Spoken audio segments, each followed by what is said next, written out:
Being a student learning how to do historical research, I need to learn a few skills that are essential to my future career. Among them are the capacity to find specific contents, being able to read in a few languages aside from my maternal tongue, crossing sources and taking pleasure in wasting 3 days of my life reading something about, I don't know, an embassy in the 28th book of Polybius histories. Obviously, I'm supposed to hone those skills by working on my research memoir, but I got sidetracked and instead did something absolutely useless in the great scheme of things. Still, it's an interesting experience, an experiment, and I feel like only someone with niche interests like mine could have provided the world with its work. Without further ado, here is the time I research translation, with very little background.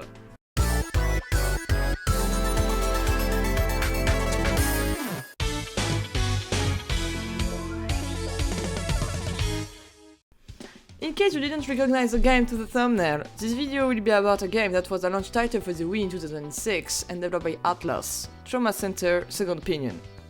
But it was fairly relevant back in its early days and praised for finally being a game that handled motion controls properly, it's since then fallen into obscurity. The only time you'll hear about a franchise Atlas let die to focus on Persona and, in a lesser extent, Catherine, or for speedrunning events, as the Trauma Center games have an active running sphere and have become a staple of 4 AM runs at Games and Quick events. The reason why I picked this game is for personal reasons. It's early 2019, my philosophy class just got cancelled and I'm frankly searching for a new WAMP bait to write about on TV tropes, until I stumbled upon an entry for the game. I remember it's about surgery and whatnot, from seeing the run of Under the Knife 2 done by Trojan Rabbit as a recent AGDQ, a very good run if I say so myself, so I suppose there has to be some WAMP hidden in there somewhere. The wiki answers my prayers when I browse the page for the different characters, and down the rabbit hole I go. For some reason, I decided it would be pretty cool to see how the French version handled everything, but I can't find any francophone playthroughs that reaches a level that interests me. Whatever! I'll translate the American version and play the game for myself then. $7 on Amazon including shipping and begging my sister for a Wii later, I become the world's lamest visual surgeon and decide to make comparisons. This is how the idea that became this video came back in February 2019. In case you don't know about the game but still are interested in localization process or data, I shall go over the game real quick.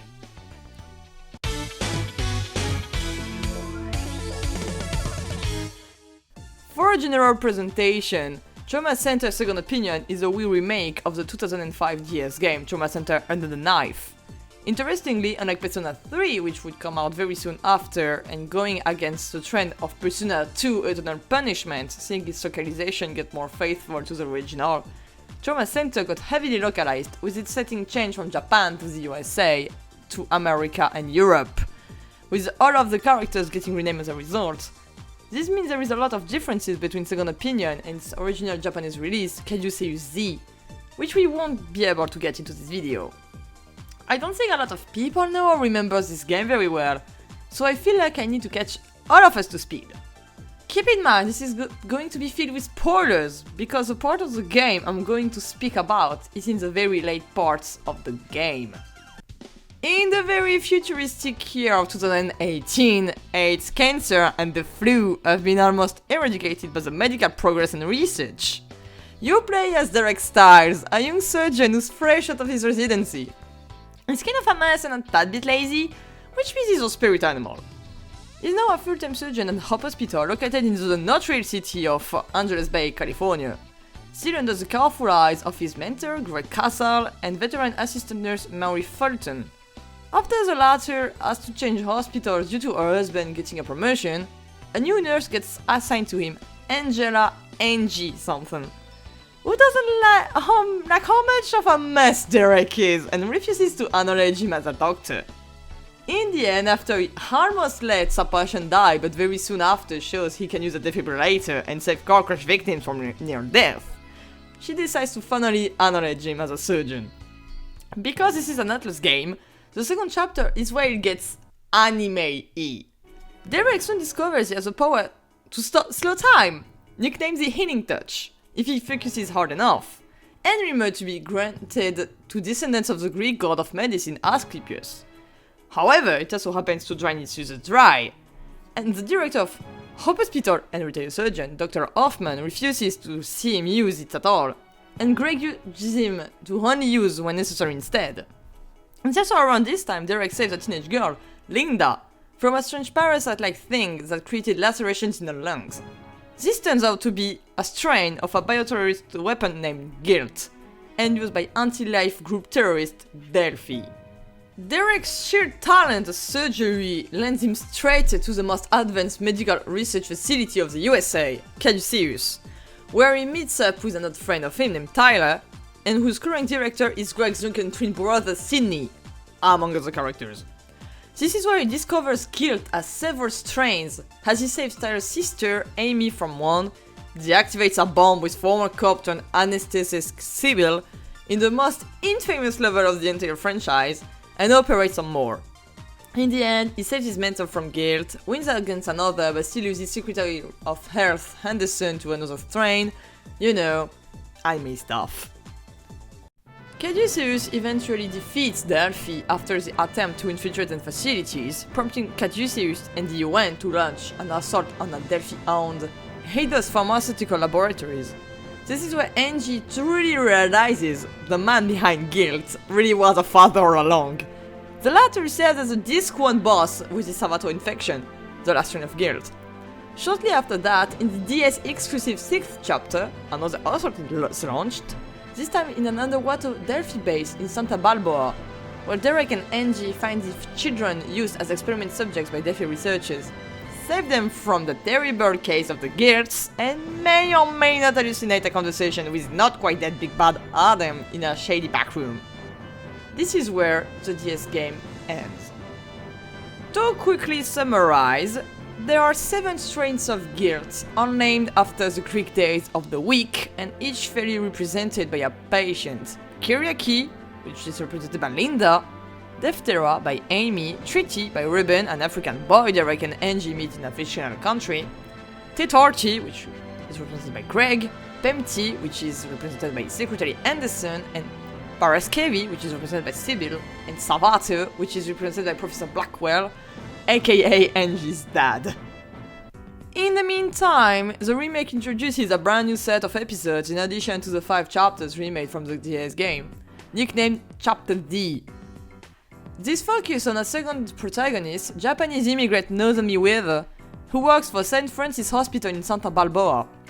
She's however there under a false identity, as she was stripped from a medical license back in Japan for witchcraft. It's actually just her own healing touch. A false identity that got provided to her by Delphi, for whom she keeps patients alive for the sake of researching Guilt. Shortly after the attack on Eidos, she cuts a deal with Caduceus Europe for an amnesty, assuming her real name once again, Naomi Kimishima.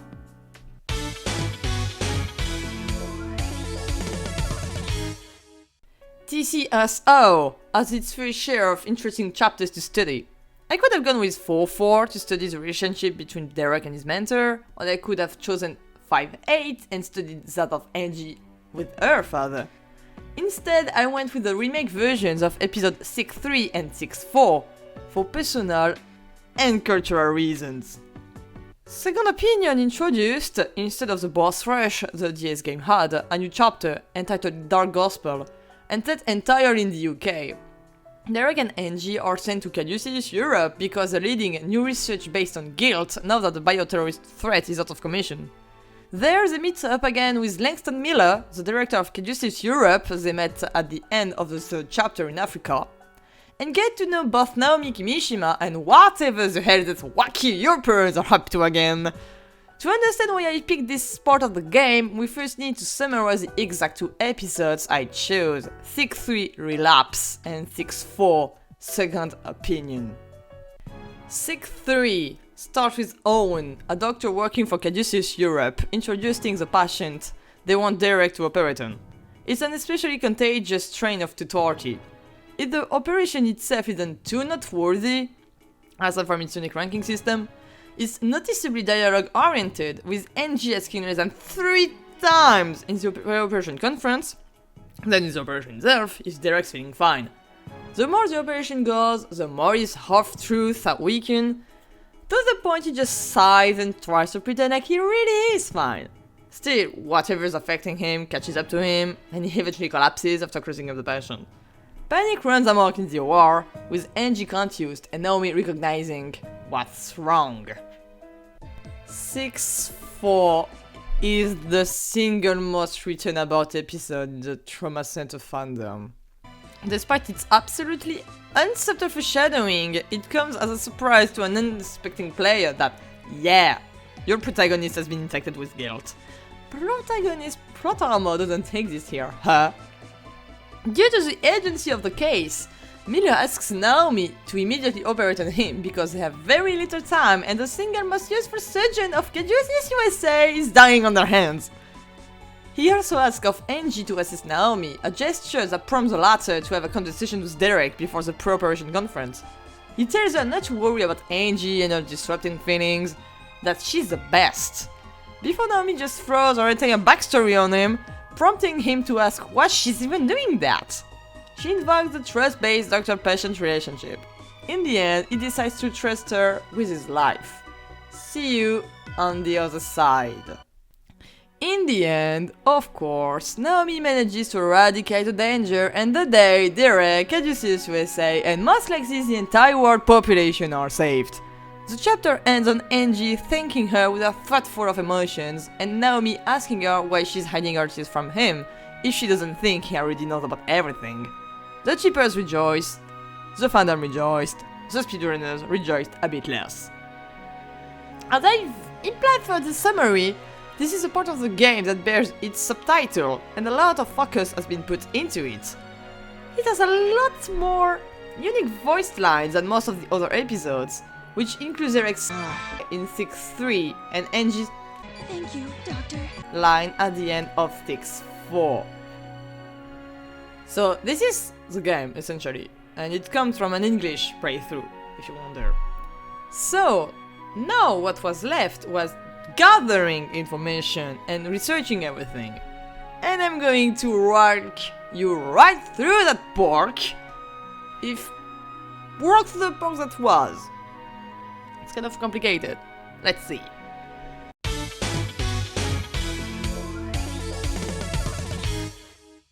Finding footage for the game online is very difficult due to how unknown the game has become in the recent years.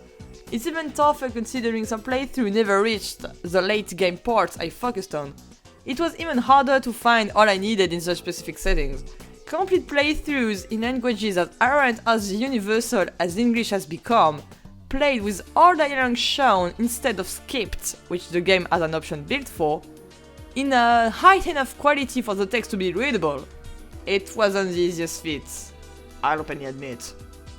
Some playthroughs were treacherous.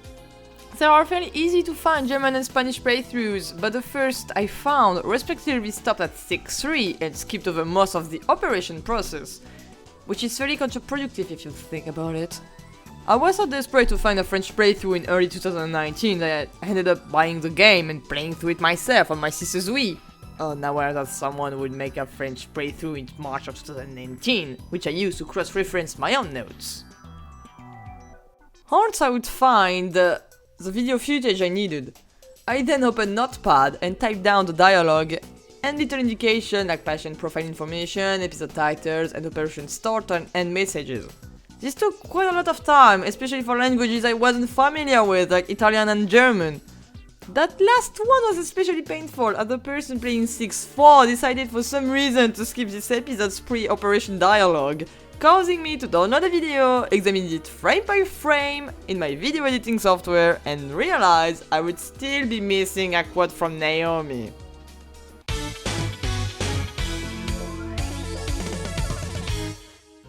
I personally took care of translating the French, Spanish and Italian versions, while a girl named Amy in the server I compiled the translations for was wonderful and generous enough to translate the German version for the sake of this comparison project.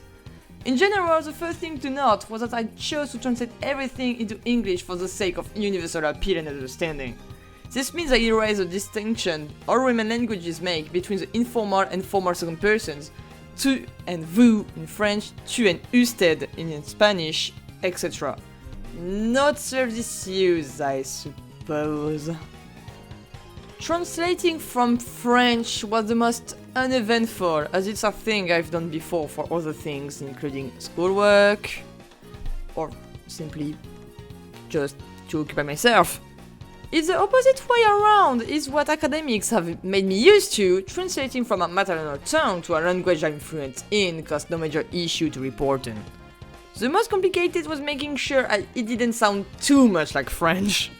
Spanish was a little weirder. I had 6 years of it from middle school to early college and mostly had garbage teachers, so I barely remember how it's spoken. But my easier time with translating from Spanish in prep class came back for this translation in particular. It helped that I knew the context of the two languages similar to it, of course, which were French and Latin, for those who wonder. Italian was a tougher language to translate from, because I don't speak Italian, I don't have any basis in Italian or anything. I just translated some very basic Italian once in like 2015 for a blog I don't have anymore, and it was quite the experience to translate some dialogue from a game. Again, like Spanish, it helped that I knew French, Spanish and Latin, and that, you know, these languages are kind of similar, and if you study etymologies and how words have evolved from Latin, it's simpler than what I'm trying to convey there. It was still quite the experience, really. Lastly, for German, I can't really say anything about the translation process. Like I said, Amy translated it. So I wasn't, because I have no basis in German. So now that we've kind of glossed over this, we can go to the next part, which is comparisons and my notes. And there are quite a lot of them. It's not an exhaustive list or anything, it's just there is a lot of notes. A lot.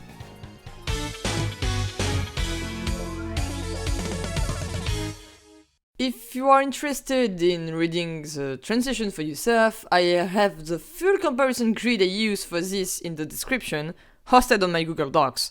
It's a long, tall file with a bunch of notes at the end for further exploration of the topic.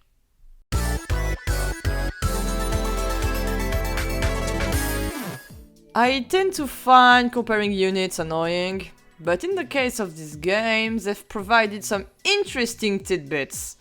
The first thing to note is that the European versions use the exact same values as the Japanese original, despite them following the American localizations script and change in locations. This obviously means the European translators had access to the original data, despite the game being distributed by Nintendo of Europe instead of Atlus, which, at least at the time, had no European branch. But I thought that there are differences between American Second Opinion and other versions. Let's begin with Kathy Lyons, the patient from Sig 3. Speaking in meters, she's 167.2 centimeters tall and weighs 50.2 kilograms, meaning she's quite a lightweight to begin with. Converting the American data, she's 179.8 centimeters tall and weighs 61.4 kilograms. Kathy shows a trend in American localizations, which is to make characters taller and heavier because the average American person tends to be so compared to your average Japanese person. If it's impressive for her to have gained 12 centimeters by crossing the Pacific Ocean, she's sadly yet one more of nameless, faceless NPC, and there is very little entertaining values to be found in studying her data. This is why we focus on the second case thrown away instead. One of the pros of choosing to study 6.4 means we get to talk about the official canon 100% legit data of the protagonist. In the Japanese version, Kosuke Tsukimori is 174 centimeters tall and 64.1 kilograms heavy. If one is to convert the data from American Second Opinion, however, Derek suddenly reaches 177.8 centimeters and just under 64 kilograms. The difference is minor, but it does sound a little ironical. American localizations tend to make the characters bigger and heavier, but Derek ends up being even scrawnier than he is in American Second Opinion.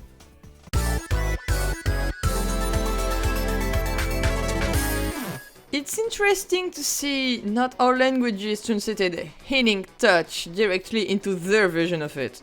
If I've had to translate all of them into their American counterparts for the sake of consistency, just know only Spanish does have this with toque colativo. French and German instead both translated to what can be translated to healing hand, with respectively maculatrice and healende hand, which is a close match and can be explained by how awkward it would sound otherwise.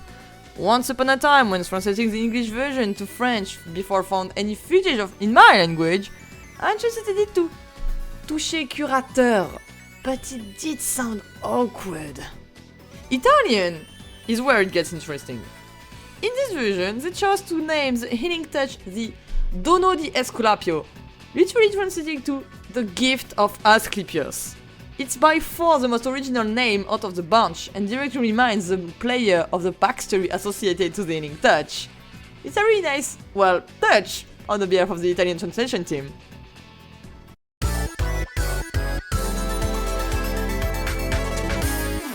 To continue further with terms specific to the Trauma Center series, let's quickly mention how the different languages handled the name of guilt. In Japanese it's named guilt and has no meaning associated to it, while in the American version they tried to sound fancy by determining it actually was named gangliated utrophin immunolatency toxin, which means nothing aside from sounding very scientific-y. If most languages kept in guilt, it's this time the French translation which diverges by giving it its own name to the bioterrorist weapon, the TAC, short for Toxin Anti-Immunocellulaire, which in turn translates to Anti-Immunocellular Toxin.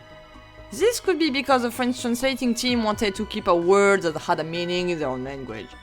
I've always assumed it was a pun on l'attaque, as TAC is a feminine name, but after realizing someone pronounced that like actual initials, TAC, I can't confirm if my theory is valid anymore.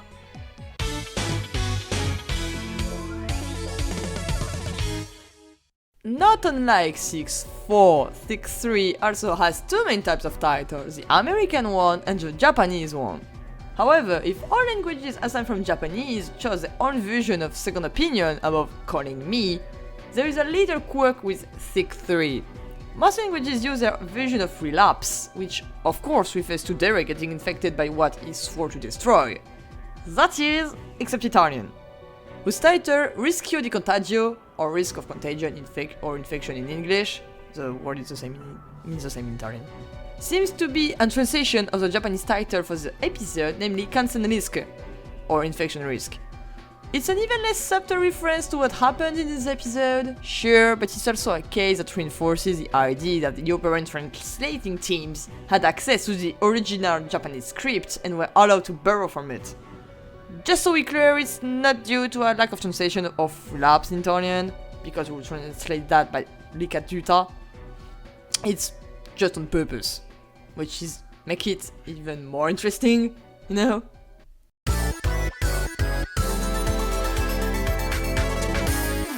Gathering the dialogue data for the Spanish localization immediately rose a point of interest. Almost everyone is informally calling each other by their first names and using the informal second person singular. I don't think anyone would have expected Mila to call Angie by her first name when they've known each other for a grand total of 3 days at most, but that's a thing in the Spanish version of the game. This could be due to cultural differences, as Husted is noticeably rarer than the French vous, for example. It can be assumed it's due to how hierarchy is transcribed here. Miller can call Angie by her first name because she's technically his subordinate here, but she isn't allowed to do that herself.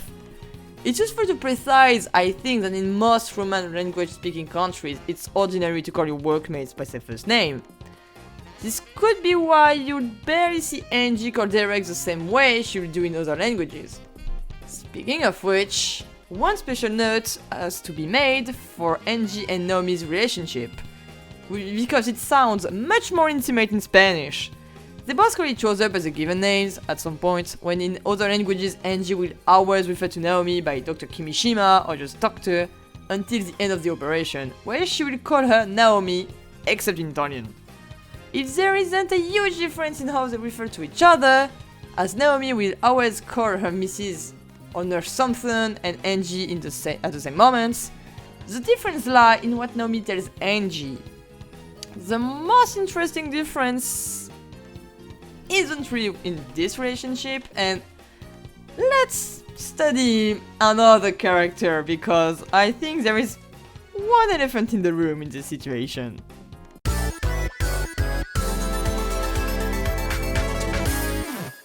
A good way to contrast even further how the different languages handle the relationships between the characters is to look at how they refer to our protagonist. A general note would be that he's usually referred to as Dr. Styles, except for Angie, who can call him by his given names depending on the language, and Naomi and Derek calling each other by their surnames. Spanish is a notable exception to this because, aside from the first time Naomi addresses him, he's always referred to by his first name, even by Owen and Miller, like he's been the subordinate for years. It's also the only language in which, after Naomi's tirade, Derek calls her by her first name instead of just Kimishima.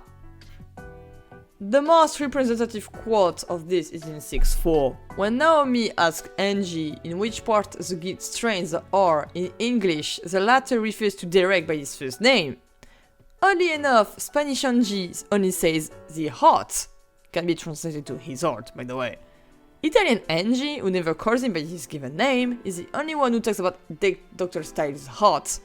Every other language is how say Derek's heart, which always carries the same meaning. She's not speaking as a colleague or assistant nurse, but as a close friend.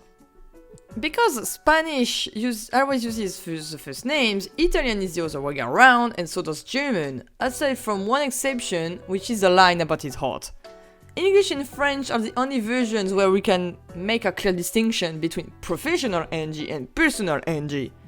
If Derek ever calls her by her first name in both versions, she'll do the same only in some circumstances. Most of the time she calls him by his first name, or when she's seriously getting worried, such as the third time she asks him if he's fine, or when he hit the floor at the end of 6-3. The last example is fairly interesting because it displays the difference between French and English. In the latter, Angie first calls him Dr. Styles when it starts coughing, then Derek when he collapses. In French, such a switch never happens, as she calls him Derek both times in this scene. Moreover, the French version has something as English as centuries ago!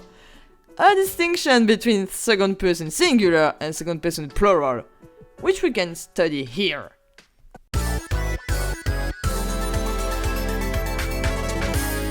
Considering my atrocious accent and pronunciation, I have to focus on what I know best and what piqued my interest the most. The choices made for the French localization. As said before, French distinguishes between a informal second person singular, tu, and a formal second person plural, vous. It allows to set a hierarchy between the characters. Miller and Owen refer to the other characters with vous, because they're nothing more than colleagues, exchange workmates if you will. They have no closeness whatsoever and don't consider each other on the same level or from the same group. Derek and Naomi, however, are a little more complicated. Naomi starts off by calling Derek a tu, and the fairly friendly Styles, reminiscent of how friends can refer to each other, and putting him as her equal doing so. However, by the time she has a private conversation with him, they call each other by vous, as if reverting to more professional manners. Which makes sense because technically in these scenes they are not colleagues or friends, they are doctor and patient. In the end, it doesn't really matter because Derek is the one who ends up calling her a tu anyway, and by her last name with no honorific whatsoever. The most complex case is Angie and Derek. It's important to first off note that it's more common for medical staff in France to call each other by their first names, instead of relying on honorifics, unless it's in the very specific conditions for an operation or a conference, for example.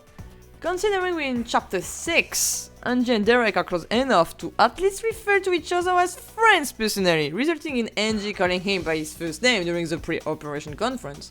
However, unlike most operations in the game, in 6.3, she never ends up switching to Doctor during the operation itself like she would have done before. Another thing to note is that she always calls him by tu. More than workmates, they're comrades, resulting in Angie never switching to vous, even for a surgery procedure. The localization could have gone for a more formal style for this, to show a switch in attitude for professional situations. No! Why they didn't do that exactly is up in the air, so it's open to interpretation.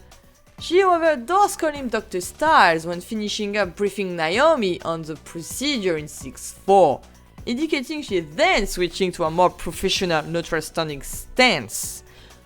Don't take that for Angie being naive, however, because she knows as well as us that Derek's a terrible, god-awful liar.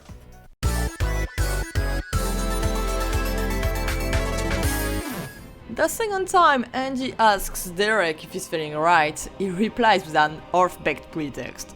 There's nothing too noteworthy about the English, French and German versions, as they all have them say he was just surprised, which is closer to a half-truth than anything else, as it can be attributed to the authorities suddenly wanting to poison everyone in the room with toxic fumes.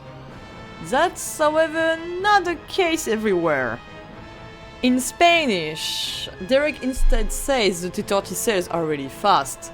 While they sure are, they are not that faster from where they were in 5.4.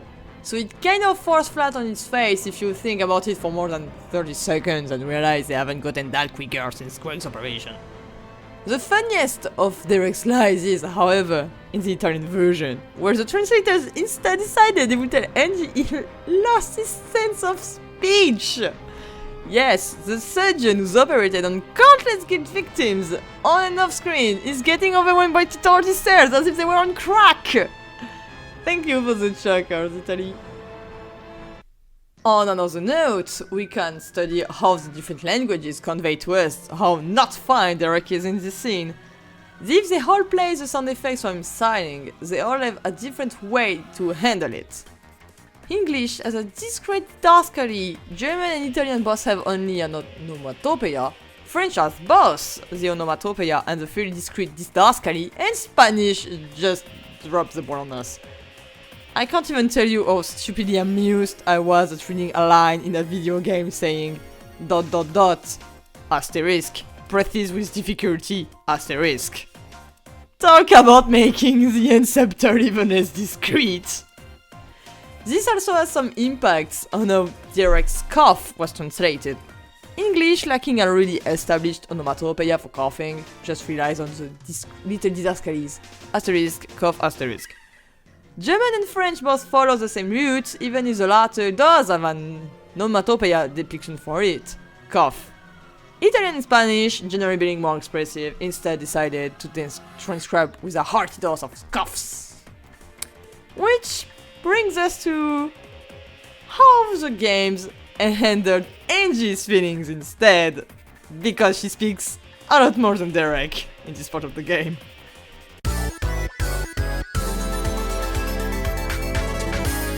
When Angie discovers Derek has been infected with 2 strains of guilt, her immediate reaction is to panic and say it's already too late, suspension dots included.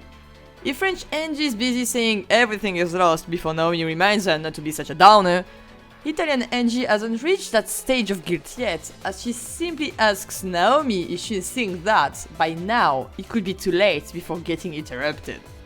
It can be noted that Angie also always apologizes to Naomi after getting reminded Derek isn't dead yet, except in Spanish, where she just says Naomi is right. She'll, however, always sound very emotional at the end of 6.4, even if it's transcribed a little different in Italian, as she thanks Naomi with an exclamative sentence instead of a lot of ellipses. Italian Angie also sounds much calmer when thanking her again after the operation is over and done with. As to Dr. Kimishima herself, she usually keeps her calm, replying to Angie's panic with a deadpan answer. This is less the case in French, where she sounds like she's snapping at her with the exclamative, "You have no reason to be a defeatist!" I suppose French Naomi is just more easily excitable than the others, considering she also sounds more excited when telling Derek she'll see him on the other side before this episode. I have to add a side note that actually the French version generally relies a bit more on exclamative sentences compared to the other versions. For example, when Derek tells Naomi about a vision of the patient-doctor relationship may be a little reversed. In French, the sentence doesn't end with ellipses but with an exclamation mark. Owen sounds a little more panicked in the beginning of 6-4 because of that. The only exception may always be Angie sounding a little calmer when Derek first starts trying to complain about chest pains. Another side note, slightly unrelated this time around, Italian Angie says you need to not to exalt but to annihilate the parascaly crying all over Derek's heart. She really isn't messing around on the other side of the harps, wasn't she?